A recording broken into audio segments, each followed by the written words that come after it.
यहाँ जो नीचे की तरफ उतरते हैं तो नीचे की तरफ क्या है कि काल की पूरी जड़ रचना है, जिसको मेटीरियल रचना बोलते हैं।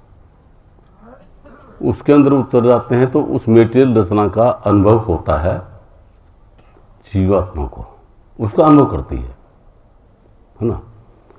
अगर शरीर में होती है तो शरीर का अनुभव करती है, माइंड में होती है तो माइंड का अनुभव करती है, माया में होती है माया का अनुभव करती है। ऐसा जहाँ इसकी प्रेजेंस है उसी हिसाब से इसको अनुभव होता है। और अगर अंतर में ऊपर जाएं तो ऊपर में क्या है कि वो भाई मैंने बताया कि अंतर ज्योत निरंतर वाणी है। अंतर में परम चेतन परमपिता परमात्मा का नूर प्रकाश रूप मौजूद है और उसमें मधुर संगीत मौजूद है, मधुर धुन मौजूद है। लेकिन वो स्पिरिचुअल हैं, जैसा आप समझ रहे हैं ऐसे नहीं है वो। ऐसा प्रकाश नहीं कि जैसे ये इनका बार लाइट है, इनका प्रकाश बना हुआ है, सूर्य का प्रकाश बना हुआ है, ऐसा प्रकाश नहीं है। वो फिजिकल चीज़ें नहीं हैं, वो स्पिरिचुअल है। वो सब के अंदर विराजमान है। जो अगर ऊपर जाएगा, ऊपर की तरफ गमन करेगा तो अंतर में सबके अंदर मौजूद है, इसलिए अंतर ज्योति का दर्शन होगा। किसको? चित्रात्मा को। वो अंतर ज्योति का दर्शन किसको होगा? चेतन आत्मा को होगा। किसके थ्रू? निरत के थ्रू। और अंतर में जो मधुर संगीत है वो संगीत का अनुभव होगा चेतन आत्मा को। किसके थ्रू? सूर्य के थ्रू। ये उसके लिए साधनात्मा के लिए। और नीचे के लिए जिनका इस्तेमाल करता है ये माइंड है और माया और शरीर, इनके थ्रू जो अनुभव होता है वो सांसारिक अनुभव है, जड़ का अनुभव होता है। तो अब यहाँ इस चीज़ को देखने का है। देखिए अपन की स्थिति क्या है, अपने क्यों आज़ाद होना चाहते हैं, क्या आवश्यकता है, ये आप लोग अपना अपना अनुभव सभी बता सकते हैं कि जिस संसार में अपन मौजूद हैं और सब के सब त्राही त्राही कर रहे हैं, कोई खुश नहीं है ना। चाहे वो किसी भी योनि के अंदर हो, कितना भी विद्वान हो, कितना भी मूर्ख हो, चाहे राजा हो चाहे रंक हो, किसी भी अवस्था के अंदर क्यों हो, कोई सुखी नहीं है। किसी न किसी प्रकार का दुख यहाँ लगा रहता है। और फिर सबसे बड़ा दुख किस चीज़ का है? जन्म और मरण का। ये जन्म मरण का रोग लगा है यहाँ, ये सबसे बड़ा महादुख है। तो क्यों ऐसे जगह में चले जाएं जहाँ पे जन्म और मरण हो ही नहीं, है ना। यहाँ पे जन्म और मरण नहीं है, ठीक है। कि ये कहा कि देखिए न मन मरा न माया मरी, मर मर गए शरीर। जो शरीर के अंदर मौजूद होते हैं, यहाँ पे मकान दुकान बनाते हैं, पद प्रतिष्ठा प्राप्त करते हैं, परिवार बसाते हैं और इन्वायरमेंट तैयार करते हैं, है ना। जब ये शरीर को लेकर के यहाँ आते हैं, जब शरीर को छोड़ के जाते हैं तो जिनके साथ में इनका संबंध है सबको वहीं छोड़ के करके फिर अकेले को जाना पड़ता है। ऐसा एक खेल है। इस खेल के अंदर कोई भी किसी भी प्रकार से सुखी नहीं है, सबके सब रो रहे हैं, क्योंकि अपूर्ण क्षेत्र है, पूरा नहीं है, परफेक्ट नहीं है। जहाँ अपूर्णता है वहाँ पर क्या होता है कि भाग दौड़ है, मतलब उसको हासिल करना चाहते हैं कि ये मेरे को मिल जाए, ये मेरे को मिल जाए, ये मेरे को मिल जाए, ये मेरे को मिल जाए, है ना। और जो भरा हुआ है वहाँ पे हलचल नहीं होती, जहाँ खालीपन होता है वहाँ हलचल होती है। तो यहाँ पे सब हलचल कर रहे हैं, मारा मारी है, यहाँ पे हथियाना चाहते हैं, है ना। ये काल का क्षेत्र है। लेकिन अंतर में परमपिता परमात्मा का जो स्पिरिचुअल रीजन है वो परफेक्ट है। वहाँ किसी प्रकार की कोई कमी नहीं है ना, वहाँ कोई हलचल नहीं है। वहाँ इच्छा नाम की कोई चीज़ नहीं। इच्छा कब होती है? जब किसी चीज़ की अपने पास में कमी हो, अपने पास चीज़ नहीं हो तो इच्छा होती है ना। और वहाँ पे संपूर्ण है, संपूर्णता है, कोई चीज़ की कमी नहीं है। इसलिए मतलब क्या है कि वहाँ इच्छा नाम की कोई चीज़ नहीं है। और इच्छा रूपी ही माया है। जो माया है इच्छा रूपी ही माया है। इस चीज़ को पाने की जो है इच्छा वही तो माया है। और माया मतलब क्या है कि यहाँ संसार के अंदर अपूर्णता है, इसलिए मतलब क्या है कि कभी पूरी नहीं होती और हमेशा हलचल मची रहती है, बर्बादी होती रहती है। ठीक है, तो संत सदगुरु क्या बताते हैं कि भाई आप चलो अपने निज घर। निज घर में क्या है कि अभी ये जो जीवन मिला है, इस जीवन में ऐसा नहीं कि अपने निज घर चले जाएंगे तो ये चलेगा नहीं। सदगुरु महाराज ये कहते हैं कि देखिए, बीवी विधवा पालन पोषण करो सच्चाई के साथ में, नाते रिश्तेदार को निभाओ, सच्चा और नेक जीवन जियो। और ये करते हुए क्या है कि आपको ऊपर जाने में जो सहयोग दे, आपके चेतन को ऊपर उठाने में, मतलब अंतर्ज्योत निरंतर वाणी की तरफ ले जाने में जो खान पान सहयोग दे वो खान पान करो, जो रहन सहन सहयोग दे वो रहन सहन करो, है ना, और जो विचार सहयोग दे वो विचार करो, है ना। यही इसके लिए रिक्वायरमेंट है, बाकी उसके लिए कोई धर्म से और इनसे कोई संबंध इसका है नहीं। ठीक है, तो रहना सहना, खान पान, विचार, ये क्या चीज़ होती है? देखिए, कहा कि रहना किसको कहते हैं, स्थान कहाँ कहते हैं, मौजूदगी कहाँ होती है, उस हिसाब से होता है। देखिए कि एक बार दो भाई थे, अपने घर से चले, तो रास्ते में क्या था कि एक वेश्या का कोठा आया। छोटा भाई उस वेश्या के यहाँ चला गया, बड़ा भाई आगे गया, एक सत्संग हो रहा था वहाँ चला गया। अब फिजिकली छोटा भाई वेश्या के कोठे में मौजूद है और बड़ा भाई सत्संग में मौजूद है। तो छोटा भाई वेश्या के कोठे में जाकर के एकदम और अंतर में बेचैनी महसूस कर रहा है कि देखिए मैं कैसा नालायक आदमी हूँ। मेरा बड़ा भाई सत्संग में जाकर के मजे ले रहा होगा, परमात्मा की चर्चा सुन रहा होगा, और मैं किस गंदगी में धंसा हुआ हूँ, है ना। मुझे वहाँ होना चाहिए था, और बड़ा भाई सत्संग में जाकर के और वहाँ पर परेशान हो रहा है कि यार मैं कहाँ सत्संग में आ गया यहाँ पे, है ना। मेरा छोटा भाई तो विषय कोठ पे मजे ले रहा होगा, मुझे वहाँ होना चाहिए। तो फिजिकली तो वो अलग अलग हैं, लेकिन उनकी मेंटल स्टेटस क्या है, वो मेंटली कहाँ प्रेजेंट हैं, उनके विचार कहाँ हैं, है ना। तो उस चीज़ का ज़्यादा असर होता है। तो क्या हुआ कि दोनों मर गए, ऊपर गए। तो बोले भाई जो छोटा भाई है इसको क्या करो कि जहाँ पे वेश्याओं के घर हों, ठीक है ना, वहाँ इसके शरीर को रख दो, लेकिन सत्संग के अंदर ये मौजूद रहे, इसका माइंड मौजूद रहे, वहाँ इसको निवास दे दो। और बड़े भाई को क्या है कि सत्संग के वातावरण तो चारों तरफ होगा, लेकिन वेश्याओं के उधर जाता रहे, वहाँ इसको रख दो। मतलब जैसी आपकी सोच है उस हिसाब से होता है, संसार का खेल ऐसा होता है। तो आप अपनी सोच को शुद्ध रखिए, सोच में गंदगी मत आने दो, है ना, कि आप जिस लक्ष्य को हासिल करना चाहते हो उस लक्ष्य पे ही अपना ध्यान रखिए कि लक्ष्य न ओझल होने पाए, कदम मिला के चल, सफलता तेरे चरण चूमेगी आज नहीं तो कल। लक्ष्य अगर प्रेरणा परमात्मा के दरबार में पहुंचकर अपने जीवन को सफल बनाना है तो वो टारगेट रख करके और वो अपना व्यवहार कीजिए जिससे कि अपन को उस लक्ष्य तक पहुंचने में अड़चन नहीं आए ना। और उस लक्ष्य को कभी भूलो मत, उस तरह चलते रहो तो जरूर एक दिन सफल हो जाओगे, और उसके विपरीत चले तो सफलता नहीं मिलेगी। ठीक है, तो अपनी प्रेजेंस ऑफ माइंड है ये निर्भर करती है। तो अपन चाहे अंदर से कोई गंदे विचार हैं, उन गंदे विचारों को कार्य रूप में परिणित नहीं कर पाएँ तो भी वो लोग के अगर अंदर में गंदे विचार हैं तो वो ज़्यादा खतरनाक है। तो अपने विचारों को शुद्ध रखो, अपने खान पान को शुद्ध रखो, अपने रहन सहन को शुद्ध रखो, है ना। और शुद्ध रखते हुए अपने को रहन सहन शुद्ध का मतलब क्या होता है कि अपने को कहाँ रखना है।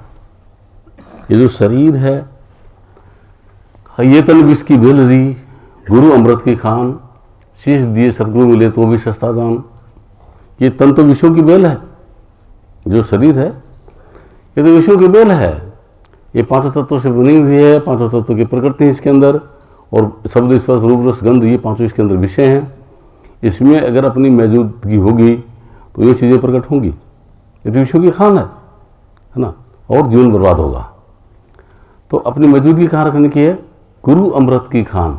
गुरु कौन है? जो आपके अंतर में अंतर ज्योत निरंतर वाणी जो मौजूद है उसको गुरु कहते हैं, वो गुरु है ना। जैसे उसके संपर्क में जाओगे तो आपकी अचेत अवस्था जो है वो खत्म हो जाएगी, अचेत अवस्था हट जाएगी और आप जग जाएंगे। तो कहा कि तू अचेत गाफिल हो ही रहता, सुनिए न मूल कलाम, कि तुम अचेत हो। क्यों अचेत हो, गाफिल अवस्था क्यों हो? कि सुनिए न मूल कलाम, जो परमपिता परमात्मा का अंतर में जो कलाम है, अंतर में अंतर ज्योत निरंतर वाणी के रूप में जो अखंड आरती हो रही है, अखंड पाठ हो रहा है, अखंड नमाज पढ़ी जा रही है, उसको आप जो भी नाम देना चाहो नाम दे सकते हो, समझे। उसको नहीं सुन रहे, उसके अंदर आपकी मौजूदगी नहीं है, इसलिए आप अचेत हो। सुनिए मूल कलाम, और उसमें मौजूद नहीं हो इसलिए क्या है कि माया नार पड़ी तेरे पीछे, छोड़ो क्यों नहीं काम। तो माया कहते हैं जो है नहीं लेकिन नजर आती है, और वो जड़ है ना। वो उसने आपको ढक रखा है, उसने आपको ढक रखा है। आप हैं तो परमपिता परमात्मा के चेतन नूर आत्मा, लेकिन और आपका कौन है? परमपिता परमात्मा, ये आपका है। लेकिन माया ने ऐसी चद्दर डाल दी आपके ऊपर कि आप अपने आप को भी भूल गए और परमपिता परमात्मा को भी भूल गए। नीचे आकर के क्या क्या किस में चले गए कि मैं कौन हूँ। अब आपसे पूछते हुए कौन हूँ, तो आप लोग क्या जवाब देंगे? जो आपका जो शरीर लेकर के बैठे हुए ये मैं हूँ, है ना। क्या करते हो, क्यों पढ़ाई लिखे हो? मैं ये पढ़ा लिखा हूँ, ऐसा हूँ, विद्वान हूँ, संगीतकार हूँ, या प्रोफेसर हूँ, या कलेक्टर हूँ, या चपरासी हूँ, कुछ मतलब आप वो परिचय दोगे, है ना। तो संत सतगुरु क्या कहते हैं कि भाई आप ये नहीं हैं, आप अपने आप को नहीं जानते हो। संत सतगुरु आपको जानते हैं कि आप कौन हो, वो उसका भेद उनको है, आपको नहीं है ना। वो क्या कहते हैं कि अभी जैसे सिंह साहब बता रहे थे कि तुलसीदास जी की वचन को कि ईश्वर अंश जीव अविनाशी, कि आप परमपिता परमात्मा के चेतन नूर आत्मा हैं जिसका आपको पता नहीं है।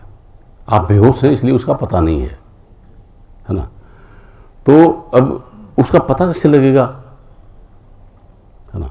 पता लगे, देखिए अब आपको अपना पता क्यों नहीं इसके लिए बताया गया। देखिए कि आप नीचे जब उतरे तो माया ने आपको भुला दिया कि आप कौन है ना। शरीर के साथ में जोड़ के आपको ये बना दिया कि मैं ये शरीर हूँ, मैं स्त्री हूँ या पुरुष हूँ। माइंड के साथ में जोड़ करके ये बना दिया कि मैं मूर्ख हूँ या विद्वान हूँ, है ना।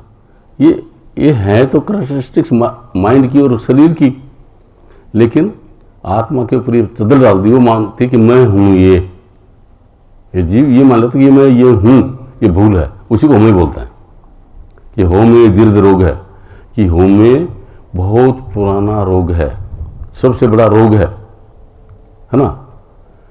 तो इस रोग को हटाने के लिए क्या करना पड़ेगा कि अंतर में जो अंतर ज्योत निरंतर वाणी के रूप में अखंड प्रार्थना हो रही है, अखंड आरती हो रही है, उसके साथ में उसके अंदर आपको मौजूद होना पड़ेगा। तो मौजूद होने की कला आप जानते नहीं हैं, उसमें मौजूद होने की कला आप जानते नहीं हैं। अनंत अनंत युग बीत गए, आपके अंदर में वो चीज़ तो है, वो अंतर्ज्योत निरंतर वाणी है, लेकिन वो सिर्फ इसी मनुष्य योनि के अंदर है, बाकी योनि में वो नहीं है। जो मनुष्य का जो शरीर धारण कर रखा है इसके अंदर ही वो चीज़ है, और बाकी किसी योनि में वो नहीं है, ठीक है। तो इसी योनि के अंदर में क्या है, सतगुरु महाराज कहते कि भई प्राप्त मनुष्य देह रिया, कि आपको मनुष्य का देह मिला हुआ है और प्रभु मिलन की है तेरी बरिया। इसी के अंदर आप परमपिता परमात्मा के साथ में अपना साक्षात्कार कर सकते हो। इसी के अंदर शक्ति है, इसी के अंदर वो संपूर्ण सामग्री है जिसका इस्तेमाल करके आप परमपिता परमात्मा का साक्षात्कार कर सकते हो, ठीक है। और काल तेरे कितने काम, कि तेरे को ये मनुष्य जीवन दिलाया तो ये सतपुरुष के हुक्म से, और काल को ये मनुष्य का योनि बनाना पड़ा था, है ना, वरना उसने ये नहीं बनाया था। बाकी 84 लाख प्रकार की योनियां उसने बनाई थी, जिसके अंदर इस जीव को कभी भी अपनी छोड़ी नहीं आ सकती थी, कभी भी मतलब क्या कि मालिक के दरबार में नहीं जा सकता था। तो सतपुरुष ने हुक्म दे करके काल को ये मनुष्य की योनि बनाने का आदेश दिया कि तुम ये जरूर बनाओ। इसके अंदर उस परमपिता परमात्मा ने और वो ताकत रखी, मतलब वो खुद परमपिता परमात्मा पावर हाउस है, तो उसका कनेक्शन इसके अंदर दे दिया, जहाँ अंतर्ज्योत निरंतर वाणी है। जैसे पावर हाउस 5-10 किलोमीटर दूर होगा, लेकिन अपने घर में लाइट का कनेक्शन है, उसमें प्लग जो लगा रखा है, ठीक है, उसके अंदर कनेक्शन है। तो अपना वायर जो है, एक एंगल बिंदाल का अगर वायर है, उस वायर को उसमें जोड़ देंगे, पावर हाउस का करंट उसमें आ जाएगा, ठीक है। तो अपना ये जो शरीर है, इसके अंदर अपना जो चेतन है बिखरा हुआ है, इस चेतन को उस पावर हाउस के करंट से जोड़ देंगे। अंतर में अंतर जो निरंतर वाणी जो वो परमपिता परमात्मा के धूमधाम से आ रही है, उसे जुड़ी हुई है, उसे जोड़ते मिल कि आप सीधा उस परमपिता परमात्मा के धूमधाम से जुड़ जाएंगे, है ना। ऐसा सिस्टम है ये। तो यहाँ मतलब क्या है, अब अनंत युग बीत गए, है ना, कई बार आपको अनंत बार मनुष्य का जीवन मिला है और ये चीज़ आपके अंदर भी मौजूद है, फिर भी आप उसे जान नहीं पाए, है ना। उन्होंने कहते हैं कि और काल तेरे कितने काम, बाकी जो भी काम आप कर रहे हैं वो आप आपके लिए नहीं कर रहे हैं, है ना। आपकी खुराक ये भोजन नहीं है, जो लोग खाना खाते हैं आप, ये आपकी खुराक नहीं है, ये शरीर की खुराक है ना।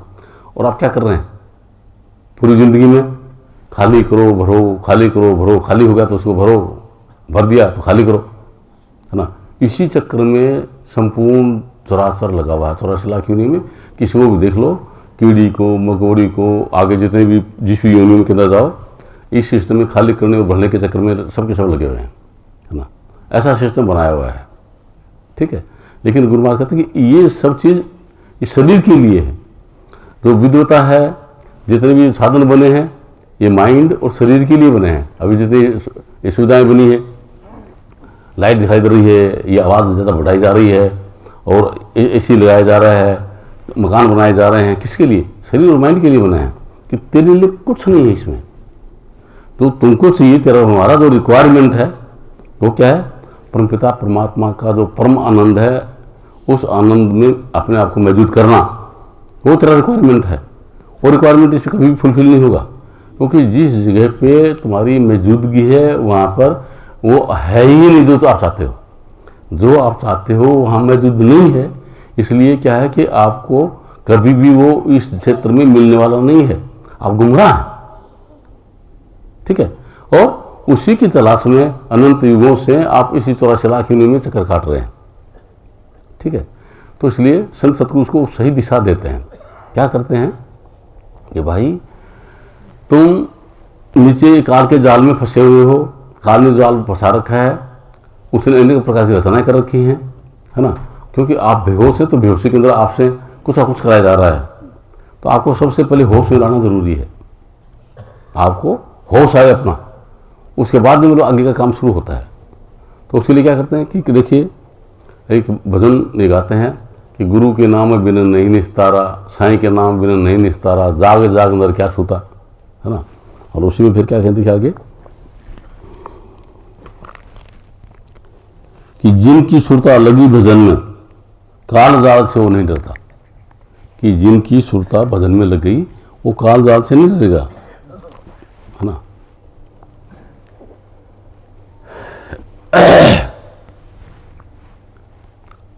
अब सूरत और नृत्य जो है, ये आत्मा की सुरत कान है और नृत्य आँख है। वो चेतन है, सुरत भी चेतन है, नृत्य भी चेतन है आत्मा के लिए।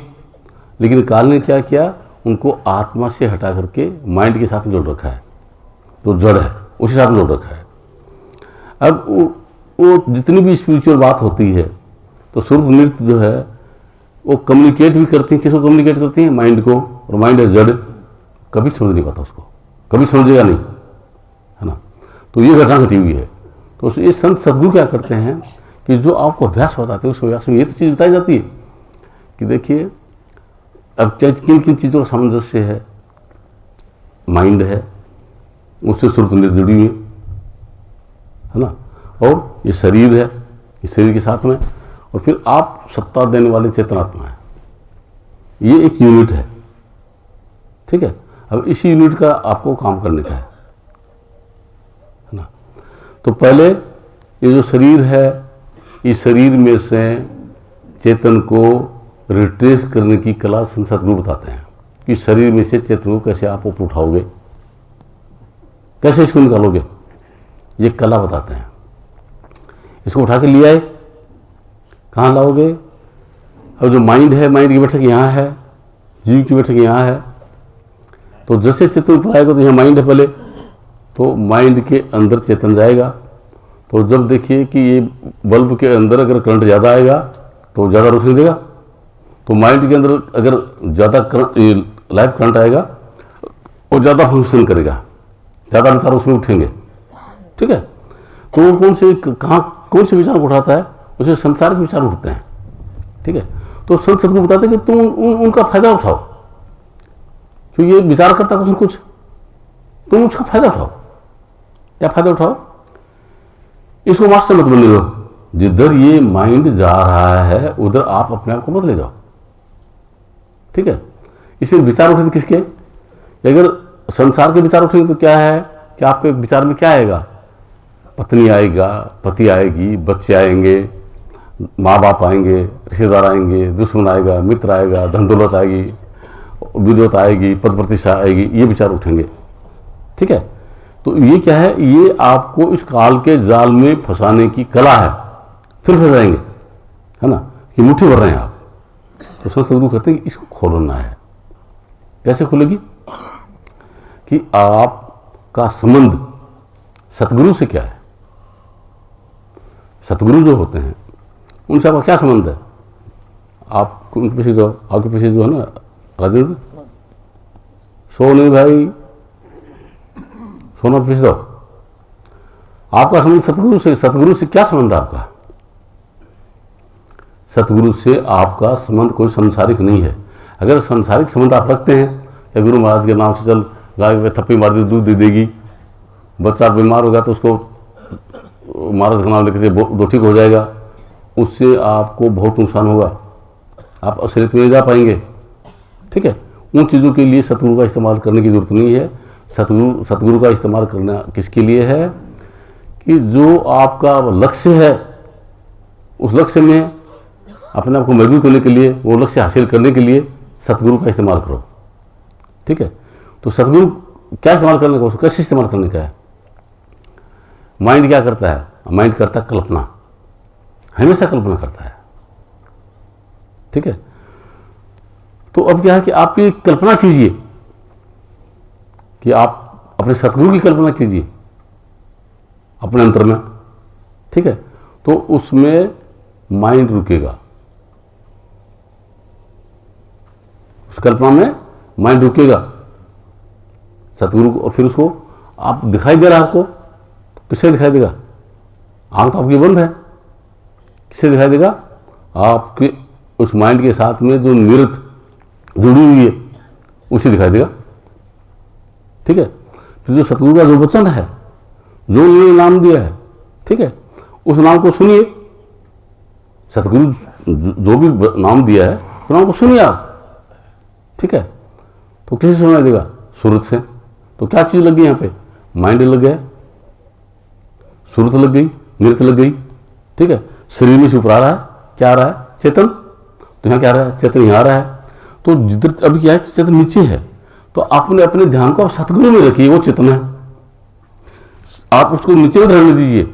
अगर नीचे रखोगे तो शरीर के अंदर भयंकर पीड़ा का अनुभव होगा, क्योंकि शरीर को चेतन छोड़ने की आदत नहीं है, ठीक है। तो पीड़ा का अनुभव होगा। तो आप अपने अंदर में मतलब सतगुरु के स्वरूप के अंदर अपने आप को ठहराइए। आपको कतई एहसास नहीं होगा शरीर का कि शरीर में कोई पीड़ा हो रही है या शून्य हो रहा है या कुछ हो रहा है, पता नहीं लगेगा बिल्कुल भी, सतगुरु के अंदर मौजूद हो जाइए, है ना। तो ये चेतन ऊपर आएगा, उठेगा, ठीक है। तो ये तो थी कल्पना पूरी। जब चेतन ऊपर उठ जाएगा तो हकीकत आ जाएगी। वास्तव में सतगुरु का नूरी स्वरूप आपके अंदर प्रकट होगा। अभी तो आपने कल्पना की थी, माइंड से कल्पना की थी, ठीक है। फिर हकीकत में सतगुरु का नूरी स्वरूप आपके अंदर आ जाएगा, क्योंकि आप आगे नहीं, चेतन जब ऊपर आ गया तो चेतन को ही तो जानना हो। अब ये माइंड सेट करके आत्मा के अंदर आ जाएगा चेतन, वो गैप भर जाएगा, क्योंकि देवल माही देहरी तिल जैतो विस्तार, माही पाती माही जल माही पूजनहार, मतलब थोड़ा सा गैप है। मतलब जैसे इधर पावर है, इधर अप्लायंस है, बीच में थोड़ा सा गैप अगर वायर में है तो जलेगा नहीं, और जैसे वो टच हो जाएगा तो प्रकाश हो जाएगा। तो जब चेतन ऊपर चला जाएगा वहाँ इतनी चेतन की एकाग्रता हो जाएगी, ठीक है, कि वो गैप भर जाएगा। तो माइंड से हट करके चेतन किस में आ जाएगा, चेतन आत्मा जो जीवात्मा है उसके अंदर चेतन, वही चेतन उसके अंदर सिमटना शुरू हो जाएगा, है ना। और कैसी घटना घटेगी देखिए कि जैसे ये उत्तल लेंस होता है ना, इसको कॉन्वेक्स लेंस बोलते हैं। तो वो लेंस क्या है, जिसको आप बिलोडी से कांच भी बोलते हैं, ठीक है। तो वो लेकर के आप सूरज की किरणों की तरफ ही रखेंगे, और जिधर उसका फोकस है एक नीचे बहुत चमकदार पॉइंट बनेगा, है ना। उस पॉइंट के ऊपर आप उस पॉइंट को अगर पेट्रोल के ऊपर आप इकट्ठा कर देंगे तो आग लगा देगा वो, समझे। कि सभी किरणें वहाँ पे मर्ज हो जाती हैं, तो उसको सूर्य की जो ताकत है, जो आग लगाने की ताकत, वो आग लग जाएगी उसमें, ऐसे नहीं लगती। तो इसी हिसाब से क्या कि जो आपका चेतन पूरा इकट्ठा हो जाएगा, उस बिंदु पर जब जाएगा तो आपका क्या है कि जो वास्तविक स्वरूप जो है, चेतन स्वरूप है, वो प्रकट होगा, ठीक है। तो वो चेतन स्वरूप प्रकट होता है, तो सतगुरु उसके अंदर सूर्य और नृत्य माइंड से हटा के उसमें जोड़ देते हैं, आपके उस स्वरूप के अंदर जोड़ देते हैं, चेतन स्वरूप में जोड़ देते हैं, ठीक है। अब आपको कल्पना करने की जरूरत नहीं पड़ेगी, क्योंकि सतगुरु अंतर में हमेशा मौजूद है। किसी का सतगुरु न्यारा नहीं होता, गुरु किसी के न्यारे नहीं होते हैं। यानी कि भाई कबीर कोई अलग है, गुरु नानक साहब कोई अलग है, रविदास महाराज कोई अलग है, राधा स्वामी वाले अलग हैं, ये वो अलग हैं, ऐसा कुछ नहीं है। सबका गुरु एक है, शब्द गुरु सूरज धुन चेला, ठीक है, कि शब्द के रूप में सतगुरु सबके अंदर विराजमान है, ठीक है।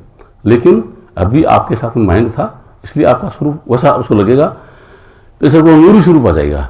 अब ये नूरी स्वरूप जो है, इसको आप माइंड से नहीं समझ सकते कि वो नूरी स्वरूप क्या चीज़ है, क्योंकि माइंड की आंखें नहीं देख सकती उसको, है ना। वो आत्मा की निरत है, वो उसको देख पाएगी, ठीक है। और उसके अंदर जो सतगुरु का जो अभी आप जो नाम दिया था वो सुन रहे थे, ठीक है, वो नाम उसमें ऑलरेडी है, अंतर में वो मालिक की धुन ऑलरेडी है, वो कोई भाषा नहीं है, ठीक है। वो सुनाई देने लग जाएगी, किसको सुनाई देने लग जाएगी, है ना। कौन सुनेगा उनको, किसको पता लगेगा उस चीज़ का, आत्मा को, है ना। सुरत और नृत्य के जरिए उस चीज़ का पता लगेगा। इसलिए गुरु महाराज क्या कहते हैं कि सुरत नृत्य ले पाइए सत्य शब्द स्थान, ज्ञानी ध्यानी थकित वहे बहे कबीर गलतान। कि सूरत और नृत्य को अपने साथ में लेकर के, मतलब चेतन आत्मा के साथ में लेकर के पाइए सत्य शब्द स्थान, जो सत्य शब्द है, जो हमेशा से आपके अंदर विराजमान है। ज्ञानी ध्यानी थकित वहे बहे कबीर गलतान, न वो ज्ञान से मिलेगा न ध्यान से मिलेगा। ज्ञान ध्यान ये माइंड का खेल है, माइंड का इस्तेमाल करने का है ना। तो उन्होंने कहा कि यहाँ तक आने के लिए कार का इस्तेमाल किया, वो कार सत्संग नहीं सुन सकती, उसको छोड़ के आपको आना है, ठीक है। तो आप ज्ञान ध्यान से अलग होकर के उसके अंदर मौजूद हो जाएंगे, जो सतगुरु का नूरी स्वरूप है, जो अंतर में प्रकाश है ना, उसके अंदर मौजूद होते ही वो जहाज है, उसे बोलते हैं नाम, कि नानक नाम जहाज है चढ़े से उतरे पार, ठीक है। कि वो जो नाम है वो कोई भाषा नहीं है, वो जो नाम अंतर में प्रकट हुआ वो कोई भाषा नहीं है। तो श्री गुरु महाराज क्या कहते हैं कि संस्कृत ही पंडित करे बहुत करे अभिमान, भाषा जाने तर्क करे तेंद्र मूढ़ अज्ञान। कहते कि जो अपनी विद्वता का अरमान करते हैं, घमंड करते हैं, भूलन की, बेटा सो नहीं, भूलन की, है ना, उसको लिख के गर्व करते हैं, भूल है उनकी। भाषा जानी तर्क तेरे मूड ज्ञान में, उनको हकीकत का पता नहीं है। क्यों कि वाणी तो पानी भरे, चारों वेद मजदूर, करनी तो गारा करे साहिब का घर दूर। नहीं कागज नहीं लेखनी नहीं अक्षर सोई, बाँचे पुस्तक छोड़ के पंडित कहावे सोई। वो क्या है, वो नाम क्या है? कहा कि नाम रहे चौथे पद माही, दुनिया ढूंढे त्रिलोकी माही, त्रिलोकी में बसता काल, चौथे पद में नाम दयाल, है ना। तो कहते कि पार ब्रह्म की तेज का मतलब वो पार ब्रह्म में है ना, और वो चेतन आत्मा के लिए है, माइंड के लिए नहीं। माइंड नीचे रह जाता है, माइंड त्रिकुटी में रह जाता है ना, ये अब आगे नहीं जा सकता, वहां तक इसका खेल है। प्राण सजल कमल तक रह जाते हैं, इस आगे नहीं जा सकते, ठीक है। तो सूर्य नृत्य का खेल है, तो पार ब्रह्म हो जाएगा। तो कैसा है उसके लिए गुरु महाराज कहते हैं कि पार ब्रह्म के तेज का कैसा है अनुमान, कह बेरी शोभा नहीं देखे ही प्रमाण। कि वो कैसा है वो आपको अनुभव होगा तब पता लगेगा, उसको लिखा नहीं जा सकता, पढ़ा नहीं जा सकता। ऐसा ऐसा ऐसा नहीं है वो कि मैं बता दूं आपको पता लग जाए, ऐसा नहीं है ना। उसके लिए आपको वहाँ मौजूद होना ही पड़ेगा। जब आप वहाँ मौजूद होंगे तभी आपको उसका अनुभव होगा, ऐसे उसका अनुभव नहीं हो सकता। तो पार ब्रह्म के तेज का कैसा है अनुमान, कह बेरी शोभा नहीं देखे ही प्रमाण, है ना। क्यों कि अगम अगोचर गम नहीं, कि जिन साधनों के जरिए अपन उसको जानना चाहते हैं, है ना, वो शरीर और माइंड है, और शरीर और माइंड की वहाँ पहुँच नहीं है, इसे कहते हैं अगम है, अगोचर है। गो बोलते इंद्रियों को, गोचर बोलते हैं विचरण करने वाले माइंड को, है ना। तो इन दोनों की पहुँच नहीं है, अगम अगोचर ऐ लगाया उसमें, तो अगोचर इनकी पहुँच नहीं है, अगोचर गम नहीं। कहाँ जगमग ज्योत, मतलब परम प्रकाश है, जगमग ज्योत है, परम प्रकाश। ता जगमग ज्योत, ता कबीरा बंदगी, कि वहाँ अपने आप को मौजूद करना है। कैसे मौजूद होंगे? कहा कि बिन रसना कर बंदगी, बिन चश्मा दीदार, बिन श्रवण वाणी सुनो निर्मल तत्निहार। कि जबान से नहीं बोलने का है, न आँख से देखने का है, न कान से सुनने का है, ये उसका सब्जेक्ट नहीं है, इनका सब्जेक्ट नहीं है वो, है ना। निर्मल तत्निहार, जिसमें किसी प्रकार का कोई मैल नहीं है ना, मतलब माया के क्षेत्र से पार है वो। माया के क्षेत्र में गंदगी है, वहाँ पे माया का क्षेत्र नहीं है, उससे पार है। निर्मल तत्व निहार, उसको निहारना है, मतलब उसकी तरफ ही अपने आप को नजर उधर कर देने की है। अभी नजर किधर है? नीचे की तरफ, और फिर नजर किधर? ऊपर। निर्मल तत्व निहार, जब वहाँ पहुँच गए, है ना, तो ये सतगुरु का नाम वहाँ लिया जाएगा। जो सतगुरु ने नाम दिया वो आपको वहाँ ले जाएगा। फिर क्या कहें कि गुरु के नाम बिन नहीं निस्तारा, साईं के नाम बिन नहीं निस्तारा। अब गुरु का नाम तो ये, गुरु का नाम आपको यहाँ ले आएगा। फिर क्या करेंगे कि साईं का नाम बिन नहीं निस्तारा। जब ये चेतन आत्मा काल के साथ में नीचे आई, इस जड़ संसार के अंदर आई, काल की रचना में आई, तो सतपुरुष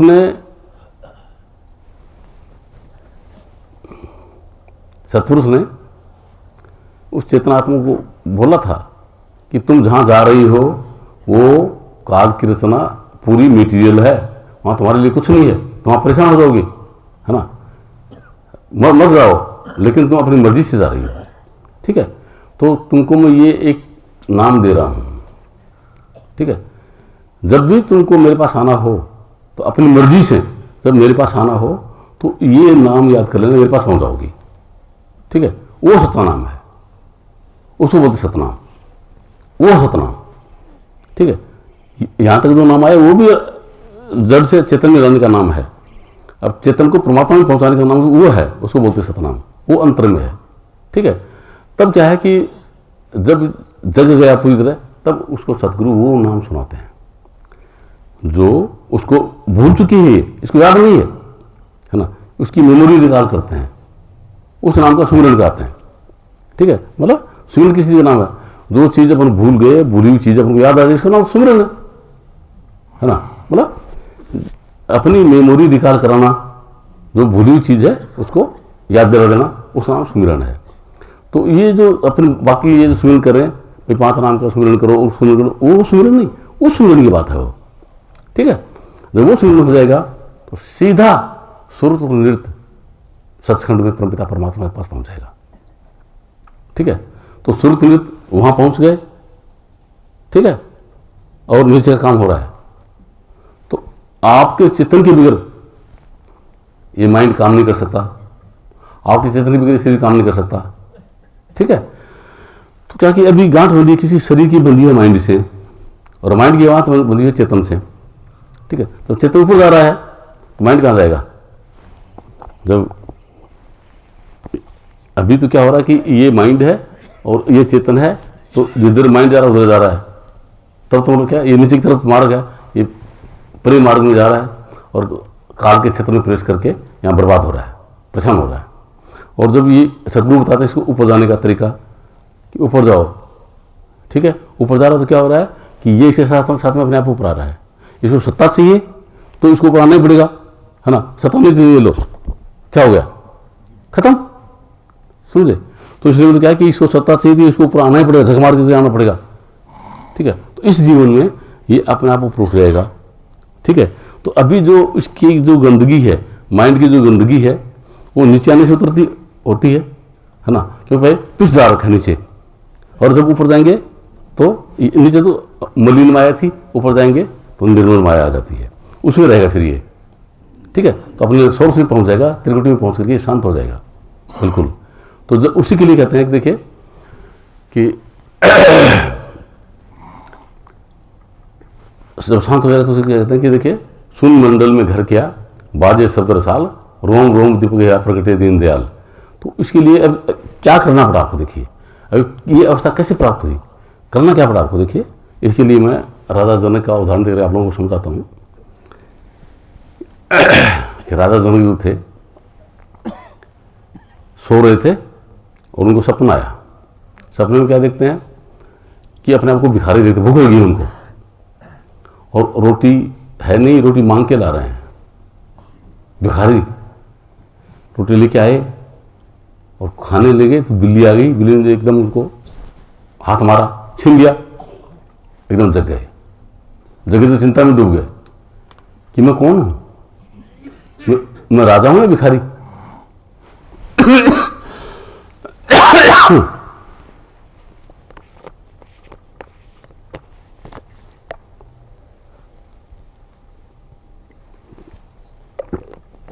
क्षमा,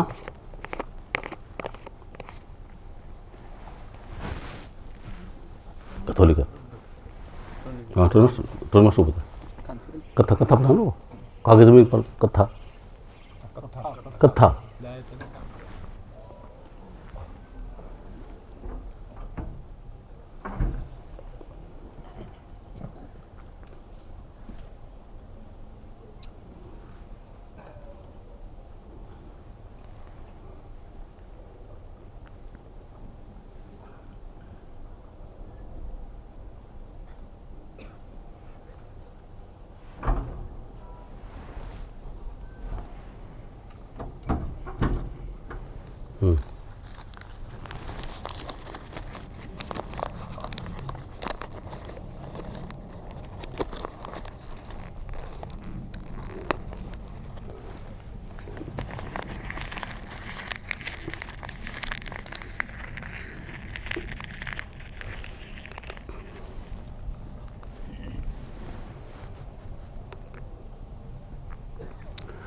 तो सोचने लगे कि मैं कौन हूं, मैं राजा हूं भिखारी।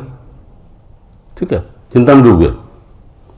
तो उनके यहाँ जो विद्युत परिषद जो थी, सभी विद्वानों को बुलाया गया, बुलाकर के उनके सामने प्रश्न किया गया। तो सब वाचक ज्ञानी थे, प्रैक्टिकल में कोई नहीं था।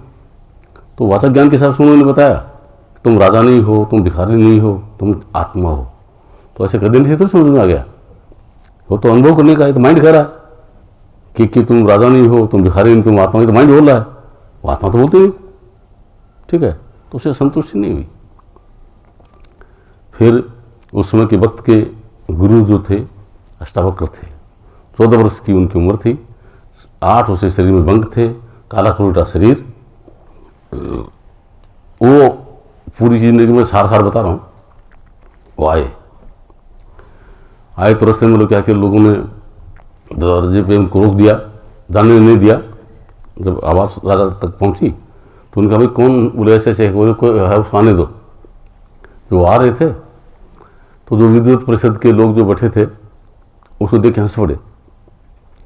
तब अष्टावक्र बोलते हैं आके कि राजन, ये विद्वत परिषद तुम बता रहे हो, है ना, ये तो चरम विशेषज्ञ हैं, चरम विशेषज्ञ हैं, चरम की पहचान करने वाले हैं। ये विद्वत नहीं है, समझे। तो बोले गन्ना अगर टेढ़ा हो तो उसका रस टेढ़ा हो जाता है क्या, है ना, वो टेढ़ा नहीं होता ना, नहीं। तो तुम्हारा प्रश्न क्या है? वो आसन पे बैठ गए तो मंत्री बोलने लगा, बोले नहीं तुम्हारा राजा का प्रश्न क्या, राजा खुद पूछे। बोला कि मैं कौन हूँ, है ना, मैं राजा हूँ या भिखारी, कौन हूँ? तो बोले ये जानना चाहते? बोले हाँ। तो उसके लिए भी तेरे को संकल्प करना पड़ेगा। क्या संकल्प करना पड़ेगा?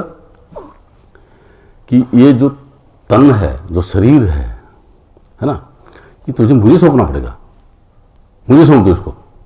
और सौंप दिया? बोले ऐसे नहीं, संकल्प करो। तो संकल्प करने में ठीक है, मैंने शरीर आपको सौंपा, ठीक है। फिर बोलो ये जो मन है, माइंड जो है, ये माइंड मुझे सौंपना पड़ेगा, मुझे सौंपो। और सौंप दिया, बोलो संकल्प करो, बना ठीक कर दिया। और जितनी भी माया है, ठीक है, तो आपका राग पाठ है, जो कुछ सब कुछ है, ये मुझे सौंपना पड़ेगा। बोलो सौंप दिया, बोलो संकल्प पूर्वक कर दिया। तो देखो अब ये शरीर है, ये तुमने मुझे सौंप दिया, है ना, ये माइंड तुमने मेरे को सौंप दिया, और धन दौलत तुमने मेरे को सौंप दी। पीछे कौन बचा? पीछे कौन बचा? तुम हो या नहीं? ठीक है ना। तुम इसी का तुमको अनुभव कराना है, तुमको इसी का अनुभव कराना है, ठीक है। कि देखिए तुम शरीर तुमने मुझे सौंपा है, शरीर तुम नहीं हो। माइंड तुमने मुझे सौंपा है, माइंड तुम नहीं हो। ये माया, ये जितनी चीज़ें ये तुमने मुझे सौंपा है, ये तुम नहीं हो। तो ये किसके पास थी? ये किसके साथ में जुड़ी हुई थी ये चीज़ें? वो तुम हो। इसका मुझे अनुभव कराऊंगा तुमको। उठ के जाओ, जहाँ पे संगत के जूते पड़े हैं वहाँ जाके बैठ जाओ। तो उसने तनिक संकोच नहीं किया। लोग संकोच करें कि राजा है, वहाँ जाके कैसे बैठेगा, तो चुपचाप जाके बैठ गए, ठीक है। फिर उनका ध्यान जो है वहाँ से हटा और राज दरबार में उधर जाने लग गया। तो अष्टावक्र कहते, राजन तुम कहाँ हो? अरे तुमने संकल्प किया था क्या कि जो माइंड जो है ये मुझे सौंपना है, मतलब मेरे में रखना है। मुझे सौंपना बोला, मुझे सौंपना बोला कि मेरे अंदर रखना है और कहीं नहीं ले जाने का है, ठीक है। मेरे अंदर रखोगे तो जो है मेरे अंदर वो सत्य प्रकट होगा। और तुम और कहीं ले जाओगे तो उसके अंदर बीबी में जाओगे तो वहाँ चले जाओगे, बाहर चले जाओगे, चले जाओगे, ठीक है। तो मुझे सौंपना, तुम मुझे सौंपा ना, तो वहाँ क्यों कैसे जा रहे हो तुम? तो ठीक है। और माया से तुमने मेरे को सौंप दी, तो फिर तुम कहाँ कैसे जा सकते हो? वहाँ नहीं जा रहे ना। तो तन थिर, तन स्थिर हो गया, मन थिर मतलब माइंड स्थिर हो गया, वचन थिर, वचन में सतगुरु के वचन में रुक गया, सुरत नृत्य स्थिर हो गई, और सुरत नृत्य वो भी स्थिर हो गई। कहे कबीर इस पलक को कल्पना पावे कोई, है ना। ये जो पल भर में जो हुआ इसी कोई कल्पना नहीं कर सकता, पर दैट इज बियॉन्ड माइंड, है ना। One can not think at all कि क्या हुआ, क्या घटना घटी, माइंड नहीं समझ सकता उसको, ठीक है। तो अंतर मतलब क्या? अंतर ज्योत निरंतर मान, एकदम रोम रोम खिल गया उसका। शून्य मंडल में घर किया, मतलब शून्य अवस्था आ गई, घर किया, बाजे शब्द रसाल, तो अंतर में जो अंतर ज्योत निरंतर वाणी थी वो प्रकट होगी, उसके अंदर उसकी मौजूदगी हुई। रोम रोम दिव्य हो गया, पूरी चेतन तक अनुभव हो गया उसको, है ना। प्रकट दीनदयाल, उसके अंदर परमपिता परमात्मा है, उसकी अनुभूति होने लगी, उसमें लोर लेने लगा, आनंद ही आनंद छा गया। दीनदयाल बोला क्या आनंद के अंदर विभोर हो गया। तो जब तक चाहे राजा जनक ने उसमें तो उसके उसको उसमें रहने दिया, उसके बाद में उसको उठा दिया। बोले बता भाई, बोल कौन हो तुम? अब तुम बताओ कौन हो तुम? हो सतगुरु का अनुभव क्यों नहीं हुआ? बोले महाराज हो गया। कौन हो? वो बता नहीं सकता, बता नहीं सकता, है ना। बोल तुम भिखारी हो? बोलना। तुम राजा हो? बोलना। क्या हो? बोल कह नहीं सकता, क्योंकि वो तो माइंड से कैसे बताएगा। तब उसी के लिए कहते हैं कि जिसने देखा उस घर को, जिसने उस घर को देखा है, जिसके अंदर ये चीज़ हुई है। दृष्टा के पास जबान नहीं, है ना, देखने वाले के पास जबान नहीं है, तो रसना कथना करती है। जबान जिसको बोलती है उसको उस घर का ज्ञान नहीं, तो उसका ज्ञान है नहीं, वो कैसे बोलेगा, है ना, ठीक है ना। तो ऐसा ये खेल है, और ये सब अपने पास में है। इसके लिए न आपको कोई मंदिर जाना, न मस्जिद जाना, न गुरुद्वारे जाना, न गिरजाघर जाना, न किसी तीर्थ में जाना, न कहीं व्रत में जाना, न कोई किसी चीज़ में जाना। कहीं चीज़ जाने की जरूरत है क्या, न वो कोई चीज़ को विद्वा की जरूरत, न धनवान होने की जरूरत, एक पैसा खर्च करना नहीं, अपने घर में बैठ करके शांति से, प्रेम से, जब वक्त मिले सदगुरु की आज्ञा के हिसाब से सच्चाई के साथ में अभ्यास करना है, जीवन सफल हो जाएगा। क्या चाहिए इसके अलावा, और क्या चाहते हैं, इतना सहज है। मुश्किल मुश्किल बना रखा आपने भाई। अब मुझे जानना है, मुझे किस चीज़ की आवश्यकता है, मुझे जानने के लिए, मुझे अपने आप को जानने के लिए किस चीज़ की आवश्यकता है, कितना टाइम लगेगा उसके अंदर, कुछ नहीं, है ना। अब दूसरे को जान रहे हैं अपन, शरीर को जान रहे हैं, है ना, माइंड को जान रहे हैं, इसलिए अपने आप को नहीं जान पा रहे हैं, है ना। इसको हटाया और अपने आप को जान गया, वही तो बसता है, ठीक है। तो उसको जानना, उसको जानने में कोई टाइम नहीं, इतना सहज सरल है, ठीक है। कॉम्प्लिकेटेड बना रखा है, कॉम्प्लिकेटेड इसको बना रखा है नहीं, बहुत सहज है, सरल है, बाकी चीज इसके अंदर घुसा रखी है ना, इसलिए मुश्किल हो रहा है वो। तो उनको उठाना है, तो कहा कि मोड आएगा नहीं है, कहाँ हो,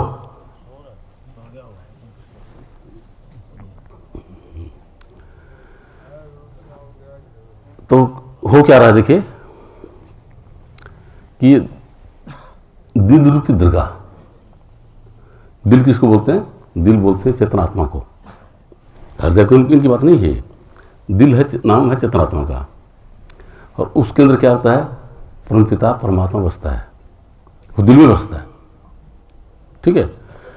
तो उसके अंदर आपने क्या बसा रखा है, परमपिता परमात्मा होता है, उसके ऊपर चादर डाल करके अपन ने संसार बसा लिया, उसने संसार बसा लिया अपना, उस आत्मा में क्या बसा लिया कि शरीर में हूँ, ये माइंड में हूँ, ये माया में हूँ, ये मेरा है, ये मेरा है, मैं बाप हूँ, मैं बेटा हूँ, मैं स्त्री हूँ, पुरुष हूँ, ये सुंदर बसा लिया। जैसे इसको हटाया तो अपने असलियत पता लगा, जैसे इसको हटाया अपने असलियत पता लगा कि मैं कौन हूँ, ठीक है। क्योंकि ये तो स्टेट ऑफ माइंड होती है। जब हम लोग को कि यहाँ खड़ा हो और अब किसी को खड़ा करें, उसके माँ बाप आ जाए तो क्या बन जाएगा, वो बेटा, कि मैं बेटा हूँ, और उसके बच्चे आ जाएंगे तो बाप बन जाएगा, मैं बाप हूँ, बहन आ जाए तो भाई बन जाएगा, पत्नी आ जाए तो पति बन जाएगा, ठीक है। तो असलियत में कौन हो, बाप है कि बेटा है, पति है या भाई है, कौन है, समझे। तो ये क्या है, स्टेट ऑफ माइंड है, ये माया है, ये माया है, ठीक है। तो इससे अंदर में जो असलियत, उसमें जाने पर पता लगता है मैं ये हूं, ठीक है। ऐसा ही खेल है। तो इसके लिए मेरे क्या होता है कि आंतरिक अभ्यास की जरूरत है। जितना खुशी से, प्रेम से करोगे, सहज है ये, सहज में करो इसको। कुश्ती नहीं लड़ना, भजन में कुश्ती नहीं लड़ी जाती, ठीक है, कुश्ती लड़ोगे तो नहीं। लेकिन क्या है, पता कि दो रास्ते हैं। जैसे आप अभ्यास करोगे, अब नीचे गिरने की आदत पड़ी हुई है, चेतन को नीचे गिरने की आदत पड़ी हुई है ना। तो इसको ऊपर ले जाने की आदत डालनी है। गुरु महाराज से क्या कहते हैं कि लो लागत लागत लागे है, भय भागत भागत भागे है, अनंत युगों से सोया हंसा जागत जागत जागे है। अनंत युगों से सोया, नीचे उतरने का मतलब है सोना, और ऊपर जाने का मतलब जगना, ठीक है। तो यहाँ से नीचे आता है और यहाँ तक आता है, इसे ऊपर नहीं जाता। इसके ऊपर एक कदम रखा, एक है, और एक कदम रखा, एक जीरो लगे आगे, 10 गुनी ताकत आ गई। 2 कदम रखा तो 100 गुनी ताकत आ गई, एक जीरो लग गया। जैसे जैसे ऊपर जाता जाएगा मतलब और जीरो लगे जाएंगे, जीरो इन्फिनिटी की तरफ जाएगा, समझे। और नीचे की तरफ उतरता है तो इसके नीचे जीरो लगाया, पॉइंट लगाया, जीरो लगाया, पॉइंट लगाया, मतलब कहाँ जा रहा है, बिल्कुल नथिंग की तरफ जा रहा है, ठीक है ना। तो ऊपर की तरफ जाना, अनंत की तरफ जाना है, तो वो अभ्यास है ना, ये करने का और कुछ नहीं। तो इसके लिए क्या करना है, देखिए, न वेद पढ़ने की जरूरत है, न पुराण पढ़ने की जरूरत है, न कुरान पढ़ने की जरूरत है, न बाइबल पढ़ने की जरूरत है, न गीता पढ़ने की जरूरत है, अपने आप को पढ़ने की जरूरत है। अपने आप को चुपचाप घर में बैठ करके शांति से सतगुरु के आगे के अनुसार अपने आप को पढ़ना है। जो पढ़ा सो निहाल, है ना, और बाकी चीज़ों में फंसा तो बेहाल। सीधी सी बात है। तो इसलिए कहा कि देखिए कि मुझे वेद पुराण कुरान से क्या, मुझे सत का पाठ बढ़ा दे कोई, मुझे मंदिर मस्जिद जाना नहीं, मेरे अंतर ज्योत जगा दे कोई। कि अंतर में ज्योति जगनी है ना। तो वो कौन कौन जगाएगा? जगी हुई है, कोई जगाएगा नहीं, जगी हुई है। वहां पर आपको मौजूद होना है, वहां पर आपको मौजूद होना है। बाकी पूरी में अंधकार है, वो अंतर में परमपिता परमात्मा का नाम है, वहां पर प्रकाश उसी के अंदर जाना है। अंधेरे में भय होता है, प्रकाश में से भय खत्म हो जाते हैं। जैसे उस प्रकाश में जाओगे तो क्या मिलेगा कि there is no death of self, even death is afraid of the self. कि खुद की कभी भी मृत्यु नहीं है ना। मृत्यु तो खुद से लाखों योजन दूर भटके जाती है, उसकी मृत्यु नहीं। मतलब खुद का कभी जन्मा नहीं, मरगा नहीं, वो अजन्मा है, अजर है, अमर है, न करता है न भोगता है। समझे? परमपिता परमात्मा का चैतन्य आत्मा है, उसमें परमपिता परमात्मा के का जो देश है उस स्पिरिचुअलिटी में जब मौजूद हो जाएगा तो वहाँ इच्छा नाम की कोई चीज़ नहीं है ना। तो अभी ये उतरता है तो देखिए आत्मा सत्य है, चित्त है, ठीक है। जब परमात्मा में मौजूद हो जाती है तो परमात्मा आनंद है, उसका आनंद लेता है तो आनंदी हो जाता है ना। सचित और आनंदी हो जाता है। और अभी क्या सचित तो है लेकिन चित्त से जुड़ जाता है। लेकिन मतलब माइंड का जो पार्ट है चित्त, मन चित्त बुद्धि अहंकार, तो चित्त के अंदर सुख दुख अनुभव होता है, तो उससे जुड़ जाता है तो सुखी दुखी होता है। यही भेद है परमात्मा और इस आत्मा के अंदर, यही भेद है, ठीक है। कि परमात्मा मायाधीश है या मायाधीन है, ठीक है। ये सुखी दुखी होता है और वो हमेशा अपने रस में रहता है, ठीक है। ये लघु है, वो विभु है, ठीक है ना। तो ये मतलब अपने अंतर में जाने से सब चीज़ खुल जाएगी। जैसे क्या कहते हैं, देखिए मुझे वेद पुराण कुरान से क्या, मुझे सत का पाठ पढ़ा दे कोई, मुझे मंदिर मस्जिद जाना नहीं, मेरे अंतर ज्योत जगा दे कोई। तो अंतर में ज्योत जगी हुई है, उसमें मौजूद होने की जरूरत है। तब जाकर फिर उसके लिए क्या क्या है कि देखिए उस सत्य को जानने के लिए न कहीं आना है न कहीं जाना है, और ठोर का ठोर ठिकाना है। अभी आप आ रहे हैं जा रहे हैं, शरीर में आ रहे हैं जा रहे हैं, माइंड में आ रहे हैं जा रहे हैं, है ना। आप रुक जाओ तो वही है, फिर आप ही तो हैं, है ना। तो कहते हैं कि न कहीं आना है न कहीं जाना है, पर ठोर का ठोर ठिकाना है, ठीक है। और क्या कि मुझे मेरी मस्ती कहाँ लेके आई, सिवा मेरे अपने कहीं कुछ नहीं है ना। कि जो खुद की मस्ती है, खुद का जो आनंद है, कहाँ ले जाएगा? अपने आप में ले जाएगा। तो कहा कि मेरी सिवा कुछ नहीं है, न यहाँ तन है, न यहाँ पे मन है, न मकान है, न दुकान है, न पद है, न प्रतिष्ठा है, न परिवार है, न मित्र है, न दुश्मन है। कौन? मैं हूँ, है ना। वो हम है, वो निज में है, उसको कहते हैं आत्म साक्षात्कार, है ना। वो आत्म साक्षात्कार, ठीक है। बाकी आत्म साक्षात्कार कहाँ कह कि मैं बाप हूँ, मैं बेटा हूँ, मैं पति हूँ, मैं पत्नी हूँ, ये आत्म साक्षात्कार थोड़ी है, समझे। स्टेट ऑफ माइंड है। तो ऐसा है ये सत्य। इस सत्य को अपने अंदर में जागृत करके अपने जीवन को सफल बनाओ, है ना। और सच्चे संत सतगुरुओं से उसका भेद लेकर के अपने जीवन को सफल बनाओ। और ये देखिए मैं आप लोगों को भी बताता हूँ, या कोई भी अगर भाई बहन नामदान के लिए भी आया है तो उसको भी बता देना चाहता हूँ, भाई न मैं शाना हूँ, न शेवड़ा हूँ, न जंत्र जानता हूँ, न मंत्र जानता हूँ, न तंत्र जानता हूँ, न वैद हूँ, न हकीम हूँ, है ना, और न बुजागर हूँ। जितने भी जो संसार के जो जितनी भी जिसको विशेषण दिए जाते हैं उसमें कुछ नहीं हूँ, कुछ नहीं जानता, ठीक है। उन चीज़ों के लिए कोई आया हो तो गलत दुकान पे आ गया, ठीक है। सिर्फ मेरे गुरु महाराज ने जो मुझे अपने आप को जगाने की जो कला बताई और जिसके अंदर मैं मौजूद हुआ, वो नाम मैं जानता हूँ। उस नाम का कोई ग्राहक हो तो वो नामदान के लिए आ सकता है। बाकी चीज़ों का कोई ग्राहक हो तो गलत दुकान पे आ गए, यहाँ वो माल मिलने वाला नहीं है, ठीक है। सत्साई।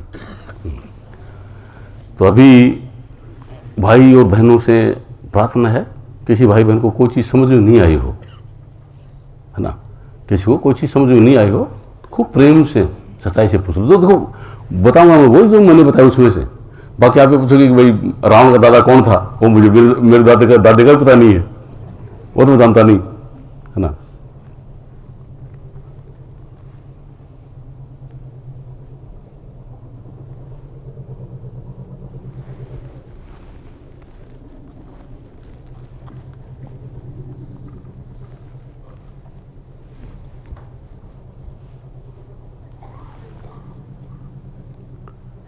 सुरेश अपन तुम सुना फिर यार, कोई पूछता था कोई, है ना, बीच बीच में बताते रहेंगे, गाय को हिसाब से बता देंगे।